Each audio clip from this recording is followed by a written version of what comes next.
ar fi o noutate, da? Bună dimineața, spunem domnului prima dată, Sensei Jolta Nagy. Bună dimineața. Se face cum?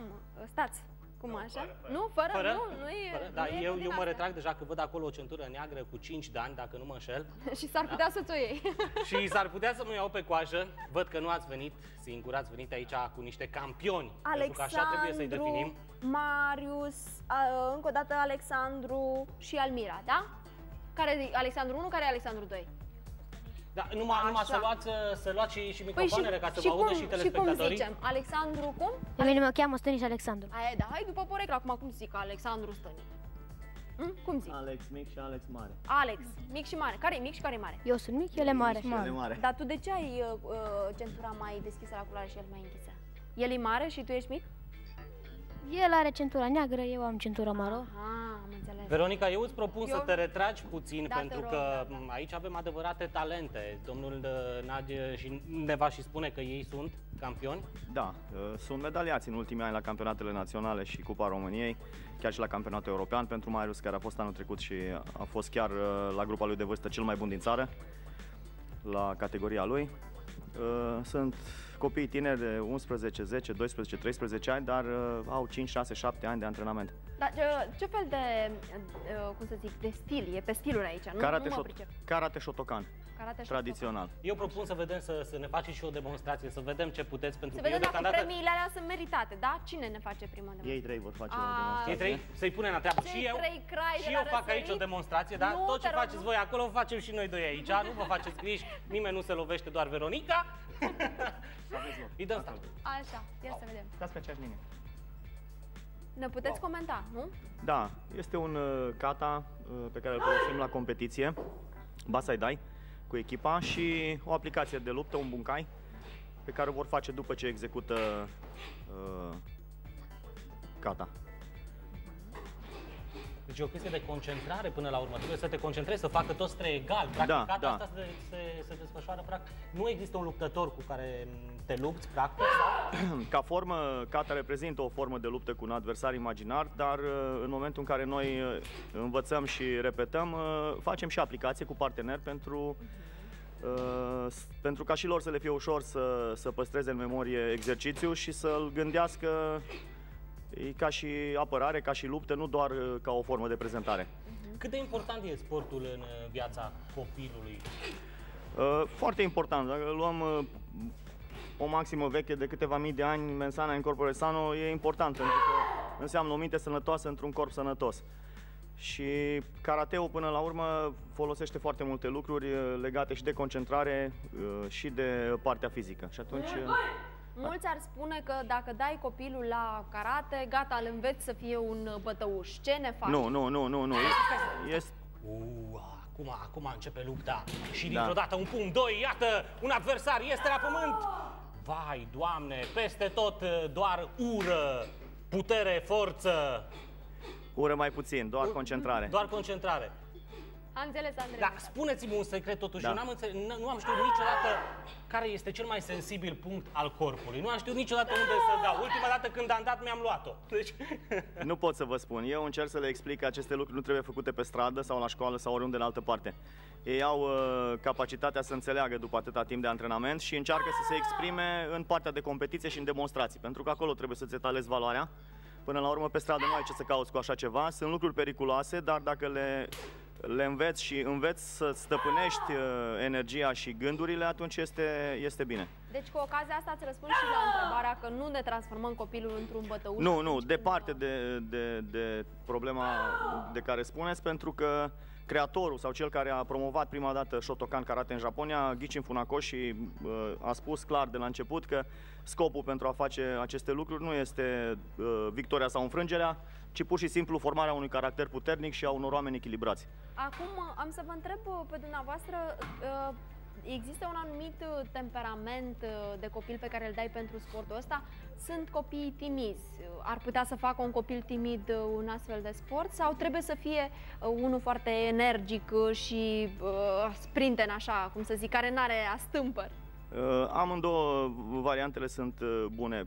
În prima variantă, când un copil este timid și nu are curaj, va câștiga lucrurile astea făcând antrenament, va deveni mult mai sociabil, va avea încredere în el și bineînțeles că starea lui de exprimare în exterior, în public și printre colegi va fi cu totul alta, adică se va îmbunătăți. Avem nenumărate exemple în sală de copii care au venit, ăsta fiind primul motiv. Și părinții îmi spuneau același lucru, sunt copii timizi, parcă nu au curaj și... Da, nu știm ce să le facem. Da, nu știm ce să facem cu ei ca să-i ajutăm și s-a și văzut. Bun, trebuie un pic de răbdare, nu se poate peste noapte, dar într-un an, cel puțin într-un an, lucrurile încep să se schimbe și după aceea se și vede. Pentru că sportul ăsta modelează, cum spuneați dumneavoastră, caractere. Exact. Și mintea și trupul. Și mintea și trupul în același timp. Ar putea un copil neastâmpărat, cum e Andrei, să intre într-un astfel de sport, pentru că e foarte riguros, adică...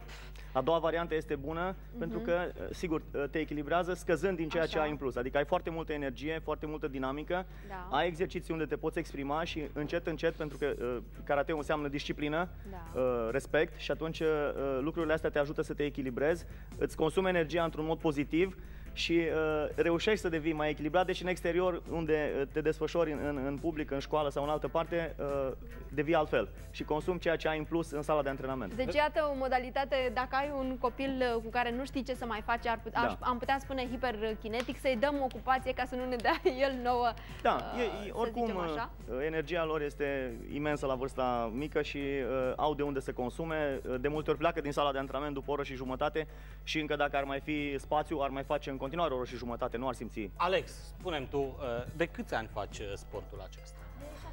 De 6 ani. Da. Vai. Deci de la ce vârstă ai început? De la 6 ani. A fost plăcerea ta sau a zis tata? Acum tu faci karate, te duci la tenis, faci not, engleză, germană și... Nu, este plăcerea mea și văd că a dat roade. Alexandru, dar spune-mi tu, prietenii tăi din jurul tău pe la școală, pe acolo le e frică de tine? Puțin. Spune-mi totuși, de ce ai început să practici sportul ăsta? Tocmai din cauza asta? Nu neapărat, pentru că îmi ocup timpul liber, majoritatea, și îmi place să practic acest sport. Marius, pe tremură colegii când te faci, asta e karatist, nu puneți mâna pe el, îți dă una tu față de ceilalți colegi? Nu, suntem egali. Așa, dar nu te lauzi, domnule, bă, vezi că eu sunt karatist și dacă îți dau una, te întind la podea. Eu cunosc acest sport pentru autoapărare, nu ca să mă laud. Dar s-a întâmplat vreodată să, nu știu, să te apere, adică să vrea cineva să te lovească sau să fii în momentan n-am fost în această situație. Da, te-a ajutat, de exemplu, sportul ăsta să încerci mai degrabă să te ferești de conflicte sau să le moderezi decât să te bagi în... Da. Și cum faci atunci când vine unul așa și certăreț și cam vrea să-ți spună vreo două? Ori îl ignor, sau îi zic că n-are rost să ne certăm pe acest subiect. Alex, tu cum faci, de exemplu?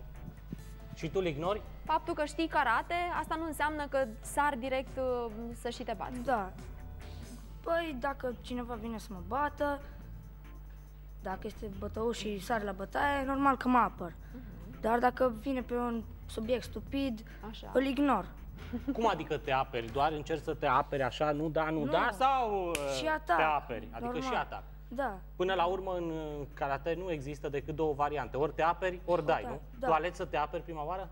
Da, dar uneori, dacă trebuie, și atac.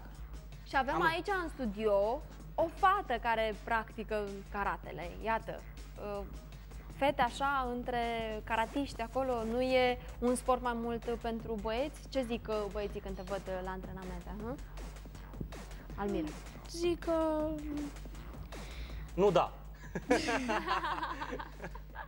Ea a fost un pic mai timidă, dar e mai tânără. A mai trecut? Almira, le e frică la fete de tine?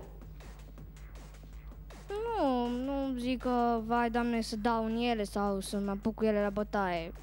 Tu te-ai înscris ca să te bați cu băieții, nu cu fetele. Nu. Dar voi mai puternici, nu? Nu, fac acest sport pentru că îmi place și știu că voi ajunge undeva cu acest sport. Serios? Dar unde te gândești tu că vei ajunge cu acest sport? Ce au zis? Ce zice sensei?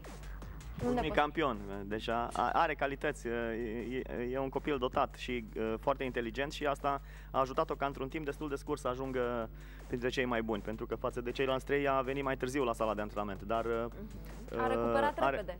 Da, învață foarte repede, are un talent special pentru a învăța karate, cel puțin. Hai să mai facem o demonstrație și între timp mai și povestim, da? Ca să... Cine face? Acum și deci tu cred că îi vei doborî pe cei 3 bărbați, presupun, Almira, da? Nu, că vor face câte 2, au ei un set de exerciții. Ce și cum? Am sesizat Mergeți un pic mai în față. Am sesizat în sportul acesta că este foarte importantă respirația, aproape că e ca un fel de strigăt, așa, și strigătele alea ce sunt? Strigătul este un strigăt de luptă, un chiai, o descărcare de energie care are mai multe semnificații, dar inclusiv faptul că ajută la concentrare și transmite o dinamică în mișcare. Respirația este importantă pentru că nu putem face exerciții fără respirație și e un lucru care se învață chiar de la început, încet, încet, că nu este ușor și folosește foarte mult fără discuție. O respirație corectă îmbunătățește foarte mult o bună funcționare a corpului. Deci sănătatea este influențată pozitiv de la început, pentru că respirația este executată corect. Am să vă întreb, apropo, am vorbit de partea psihologică și cum se răsfrânge acest sport la nivelul caracterului, dar asupra sănătății fizice, ce reacție are?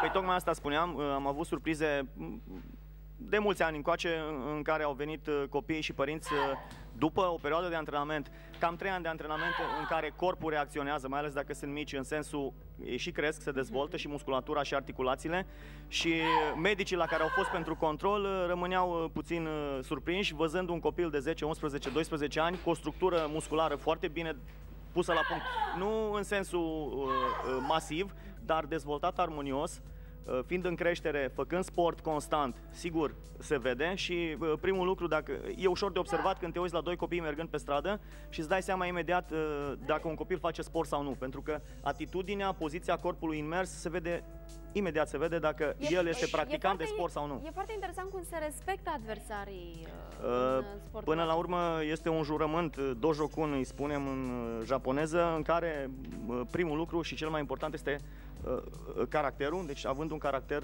puternic și echilibrat, respectul este important și pentru cei cu care ești în competiție și pentru cei cu care te antrenezi, pentru profesorii tăi și așa mai departe. Domnul sensei, așa. Nu, fără domnul. Sensei, sensei, așa e. Vă mulțumim frumos pentru prezența dumneavoastră. Să știți că dacă vă întâlnesc pe stradă, o să fug și o să fiu la distanță, nu cumva să mă apropii de voi, pentru că s-ar putea să fie un pericol. Mulțumim frumos. La revedere de la Bea, de la Carina, și de la artiștilor Andrei noștri aici din dreapta pentru partea lor creativă și pentru cadourile, desenele lor și pentru casă, cheie. Mulțumim frumos. La mulți ani și vouă, la mulți ani și nouă. La mulți ani de 1 iunie, Veronica, apropo, cel mai sensibil punct al corpului, știi care este? Nu vreau să știu. Hai să ți-l arăt, Veronica. Sunt ochii. Ochii. Deci gândește-te că nu am nevoie să-ți dau un punct. Trebuie doar să te ating. Așa? Doar să te nu așa. Uite așa.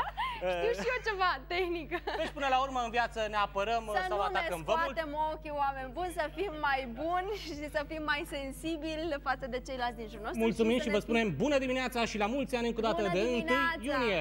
Bună dimineața!